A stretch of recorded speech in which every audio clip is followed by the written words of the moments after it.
My name's Ryan Berns. I'm the president of the Lacrosse Leadership Institute. So excited for the conversation that we have today with Jack and Two Wolves Performance. We're going to take some time to learn about his lacrosse story and how he's gotten involved with the sport and really made an impact in a lot of youth's lives. Jack, thanks for joining us today. Can you please share with us how you got involved with lacrosse in the first place? Yeah, when I was a kid, I always, one of the things my friends, my dad and I, my brother and I, what we would always do is we always went to the local high school game. We were really tapped into, at that time, it was Massapequa High School on Long Island, a really strong lacrosse community. And we'd kind of go to their varsity games. And I always joke around, like, nowadays, it's so accessible, the game of lacrosse and every sport in general, where you could learn something new by just going on social media, learn a new move in a day. But now, when I was younger, we'd have to go to the varsity game and we'd have to kind of, remember what the guys did on the field and kind of bring it to our backyard. And a ton of my friends were playing lacrosse at the time. I played football, basketball, and baseball, and all year round. And I forget who gave me my first stick or how that worked, but I just remember going to a varsity game and being like, this game is so fast and so exciting, and kind of went in my backyard and, tried to be those guys. And it's kind of one of the things that I talk about with all my, older players now is like, those guys that you grew up watching and kind of those were your heroes, like you're those guys now, and to be those guys for the younger guys, and to take the time to teach, someone new to lacrosse. And, I still remember those guys' names, like Kirk Cheatham and Matt Zash and Pat Campbell and all these guys, Brian Langtree from my local high school, that they were my heroes growing up. And I'd watch them at the varsity game and I'd try to be them in my backyard. And, so that's really where it came from.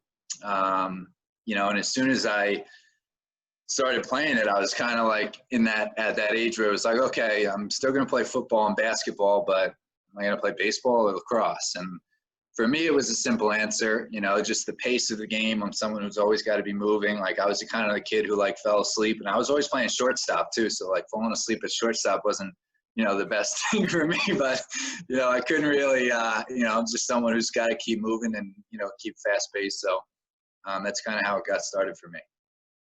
So cool. Do you have a pinnacle lacrosse moment, whether it was playing or coaching, that just really means a lot to you? Yeah, I would say I'd say there's a handful. I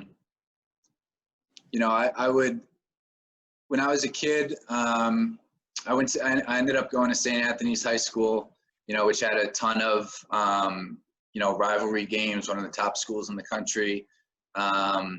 Playing against Del Barton and Yorktown and Chaminade every year. I would say there's so many moments from that, and I always say scoring goals was cool and winning championships was cool. But I always say the best coolest moment or something that I'll never forget is my senior game of at Marist College, where I ended up playing lacrosse. We had an athlete on our team who was our seventh roommate, Eddie Coombs, and he passed away when I was going into my senior year. And until this day, his legacy is always carried on there. Wearing number 34 is a huge deal, and as the Eddie Taylor Coombs Foundation. And I'll never forget, we had this flag that we would carry out onto the field, and it would be behind our bench. And I'll never forget when our coach asked me for our senior game to carry out the flag for our team. So it was my last home game, and I got to carry out Eddie's flag. And I didn't think I was going to get emotional this quick, but that was probably my, coolest moment as a player. That's why, we play the game. For me, those moments are ones that I'll never forget. I've scored hundreds of goals in my career, and since I was a kid, and scored a lot of touchdowns, scored a lot of points, but it's all of those are fail in comparison to those moments where it really means something, so I would say that was really the coolest moment of my career, the most important to me. Oh my Yeah. God. Yeah, and that just shows the brotherly compassion that you have with your teammates and just the legacy that playing lacrosse can leave, and as well as the passion that you feel for this community as a whole. The real emphasis of our conversation is speaking not only about lacrosse and the impact it's had in our lives, but the impact that it has in others and the leadership skills that you gained from lacrosse. I know you're talking with the youth that you're coaching all the time about leadership, about lacrosse. Can you share with the rest of the community, what does leadership mean to you?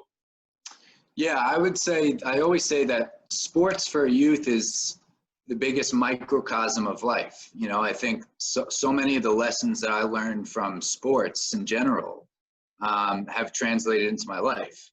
And I think when it talks about leadership, you know, something I always say is that how we behave off the field is such a great practice for becoming a great leader on the field. My definition of leadership is kind of simple in the sense that leaders are not always the best. You know, leaders are people that make everyone around them at their best. And there's different kinds of leaders. You know, I think it's important to identify what you do best in terms of your leadership, especially, you know, on the field. You know, we have players that are vocal leaders, some players that, you know, are always getting the team going, checking on players, being the person that talks to people, that people are comfortable talking to, someone who's really great in the locker room, someone who rah-rah before the game, you know, someone who picks us up after the game. You know, then there's players that lead by example. You know, I have a player on my girls team that she doesn't say much, but she's maybe the best leader I've ever coached because she never takes a rep off. She always does the right thing. You know, I've tried to catch her like taking reps off. I still haven't, you know, like, and she's just that player that rarely makes mistakes. And when she does, she acknowledges it. She takes ownership, and she's just works her tail off the whole game. And it's like, those are the players that everybody's watching, you know. And I always say, as leaders, especially like as captains or seniors on the team, everybody's watching you. And as a leader, whether, you know, and if you are the best player on the team, you kind of fall into a leadership role, you know, whether you like it or not, you know. And you can either like embrace it and really make the most of it, because I think it's something that is so fulfilling in here that like you should embrace it, you know. But I think the way you practice and the way you play and the way you approach every day gives permission to everybody else to approach it the same way. So if you're not taking plays off or practice or drills or days off, and you're really pushing it hard and you want to be there and you're enjoying it, everybody on your team is going to notice that, you know, and they're going to say, well, if he's not taking plays off or she's not taking plays off, then I can't take plays off, you know. And that's how you build a culture, you know. So it's just something that I, you know, and it's off the field. It's just so simple to practice in a sense that, like, from the way you carry yourself and your body language, you know, one of the challenges I always say to my athletes is like, when you walk through a doorway, before you walk in, pull your shoulders back and pick your head up, because you deserve to be in that room just as much as anybody else, you know. And, or a lot of times I use a phrase that, like, leaders listen more than they speak a lot of times, you know. Like, the loudest person in the room is oftentimes like the most person that's, you know, full of it. You know, it's, you know, leaders, there's a phrase, leaders eat last, where it's like, or leaders listen to everybody else and then they speak, you know, because when they do speak, it brings value or power to the room, or the group or the huddle or whatever it is. And it's a practice that I've, you know, used in my life, from being at a dinner table to, you know, being in a huddle, you know, as a coach. A lot of times, you know, before the game, I might do some rah-rah talk and kind of pump everybody up. But during the game, I'm listening to the players. It's more analytics. It's like, what do you see? What do you want to do? What matchups do you like? What set do you want to run? What plays do you think are going to work? And they're really dictating the rest of the game, you know? And then I speak, because, and I think great leaders are able to do that, where it's, they can kind of leave their ego at the door. And I realize that I'm not the one on the field, you know, they're the ones actually moving at the speed, seeing their matchups, understanding who's guarding who, what things are going to work better than I can from the sideline. So being able to have conversations, and I think great leaders develop more leaders in the sense that, like, you teach them that they're not the only ones. By letting other people lead, you're building more leaders until you have a whole team full of leaders, and anybody can lead. You know, it's kind of that sense of, if we all share the ball, we're all going to score. We're all going to win. You know, and it's like, we don't have to rely on one person. It's like, if we all run the thing the right way and we all do our job and play our role to the best of our ability, we're all going to win, and we're all going to be successful. It's not one or the other, or this one, that one, and that one. You know, it's like, we all are going to win. So I think that kind of approach, and just like doing the right thing off the field because it's the right thing to do. You know, keeping it simple as that, like, just do the right thing because it's the right thing. And the more right things you do, the more good things are going to happen to you. You know, so it's just like, it's that simple in a lot of ways. You know, call it the universe, call it God, call it whatever you want.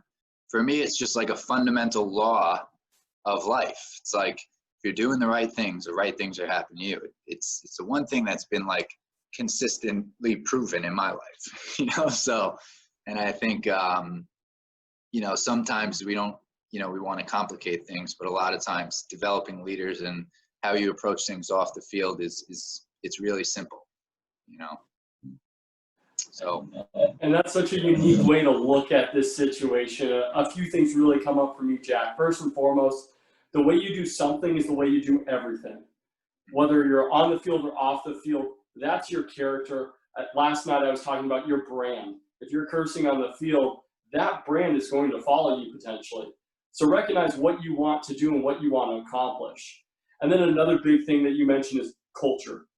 Being able to empower the youth and everyone to actually take chances, live their best life, and have the integrity in themselves to be successful it's a big thing. And I think something that is out there is sometimes lack of self-esteem to actually take on those risks and do what you know is right because it may not be cool.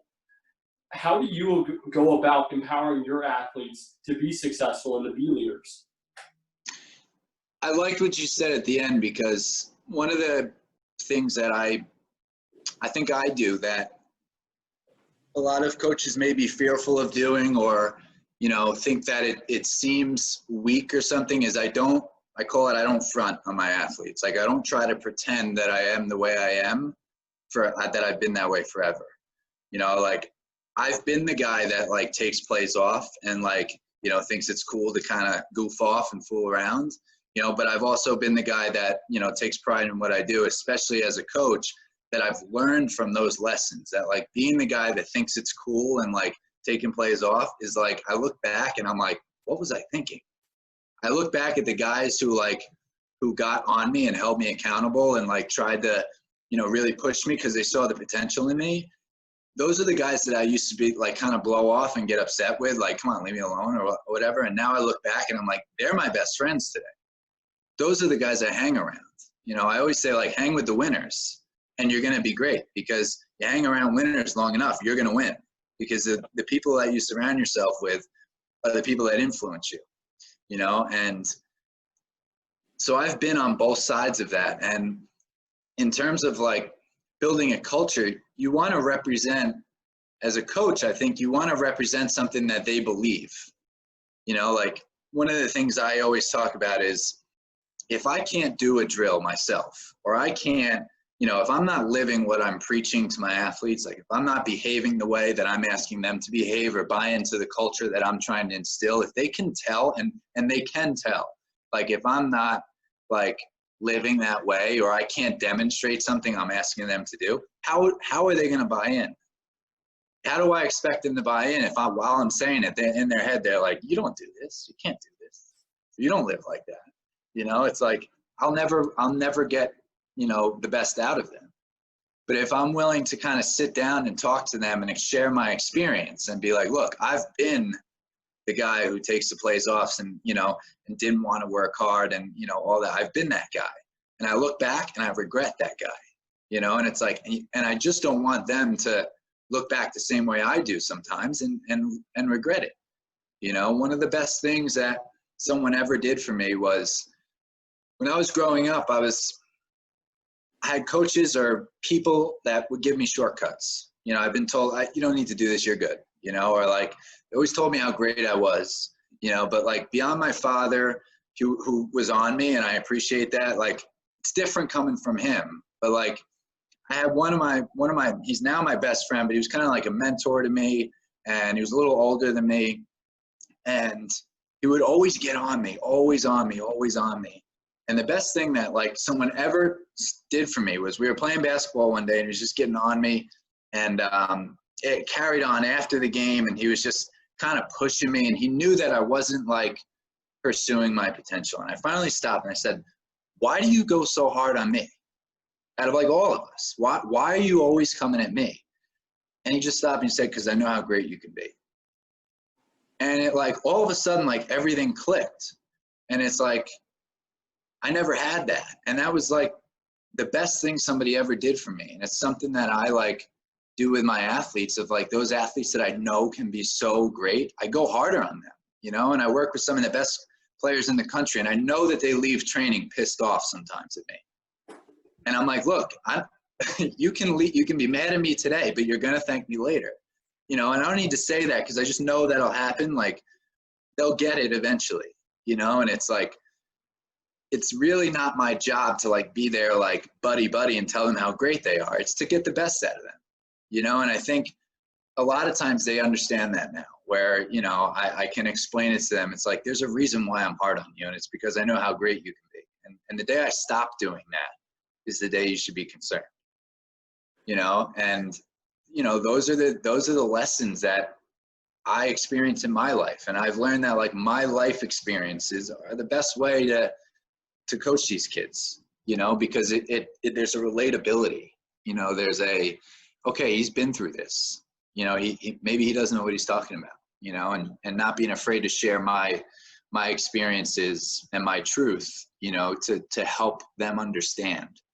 why we're doing something a certain way, you know, the attention to detail, you know, that we have in our drills, you know, getting away from drill mentality, you know, the idea that like you're just going through it because it's a drill, you know. But that's not the way it's going to be. There's not going to be cones or lines or, you know, or hurdles on the field, you know, and we have to be able to execute like these things at game speed on the field, you know. And if you're just going through it as a drill now, you're never going to do it in a game that way, you know. Like you said, how you do anything is how you do everything. So, you know, one of the things I always say is there's only one rule here, and it's no drill mentality. You don't go through it because it's a drill. You go through it because it's the game-winning shot. And if you approach it like that, you'll never not get better, you know. And I just saw something from Deion Sanders that he was talking about, like, one of the problems that we see right now, or he's seeing in today's world, is like we're going through everything like it's practice. And like we're going through practice because it's practice, you know. And it's like, well, how do you think you get better? You know, how do you think you get better? There's no such thing as practice makes perfect, but there is such thing as like practice makes permanent, where if you practice it right enough times, it's going to become permanent.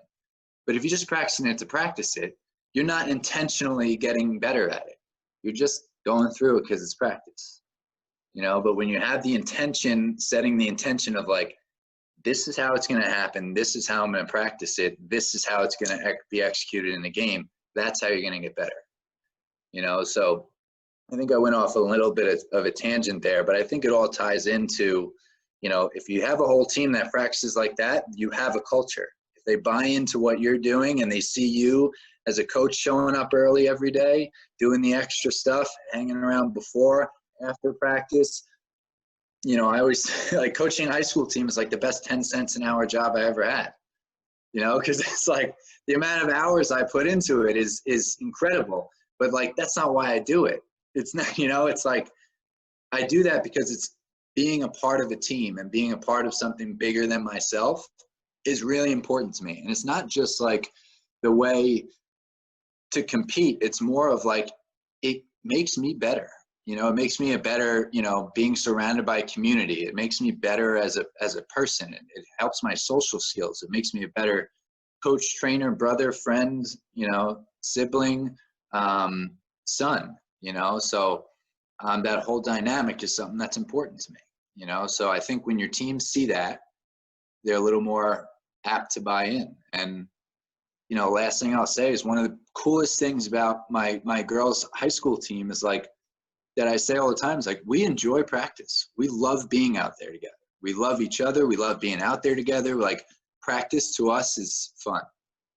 And I never had that feeling when I was a player, you know, but when you build that culture of like getting better together, being successful together, you want to be around each other more, because it's not just like, you're not just successful on the field, but you're like building these friendships and relationships off the field now, where like you've created this like really cool thing to be a part of, bigger than you.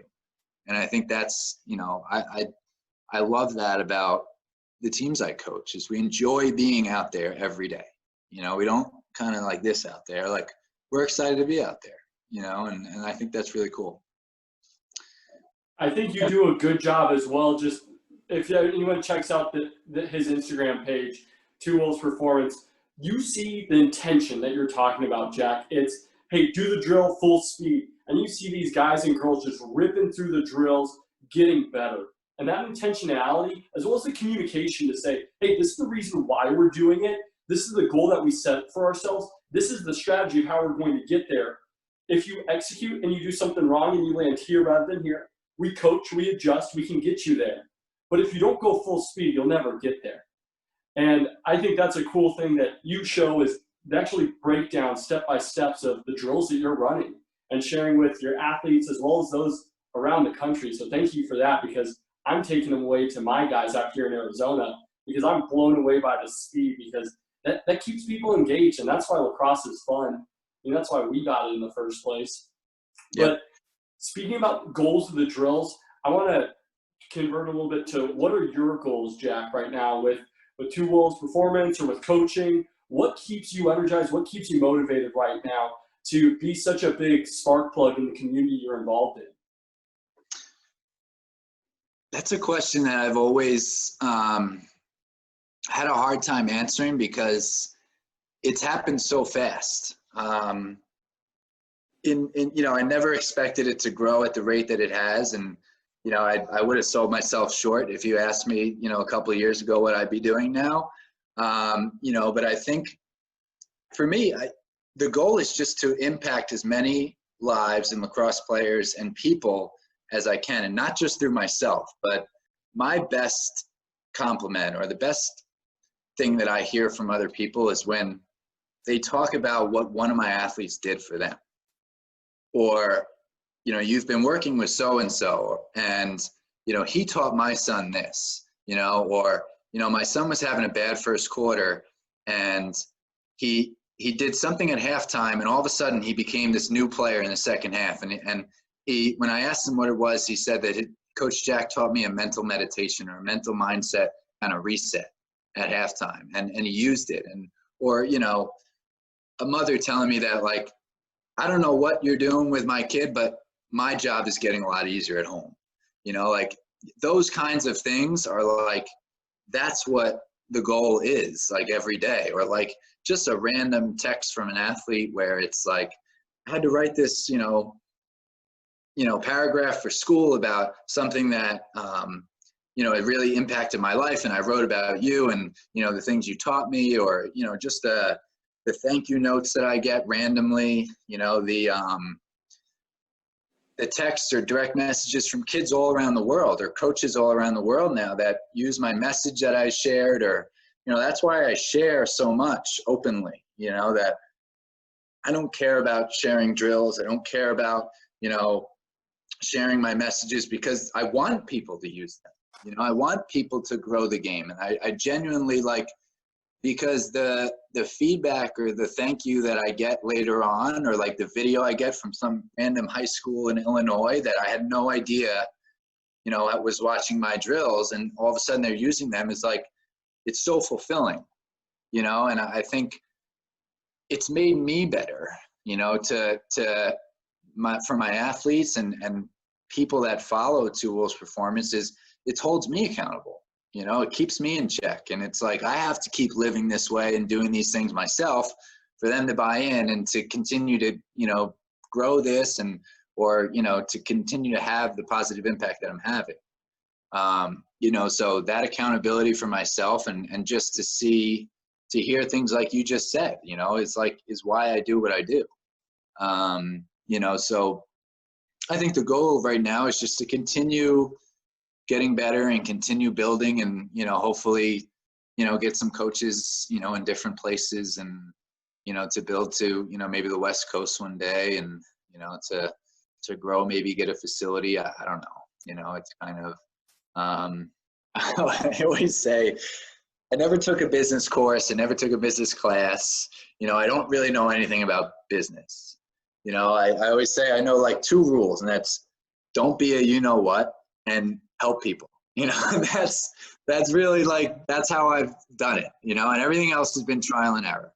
You know, I don't really know anything about business, but I have a lot of friends that I trust that do, you know, and I'll ask them, you know, and, you know, so that's what it's been, you know, and that's all I really got on that, you know. I think you're following 2 great principles right there. If it's allowed you to build such a great community and share content and share passion with so many of us. So Jack, thank you so much for your story. Is there anything that we can do to help you with your goals and what you're setting out to do? You know, I would just say that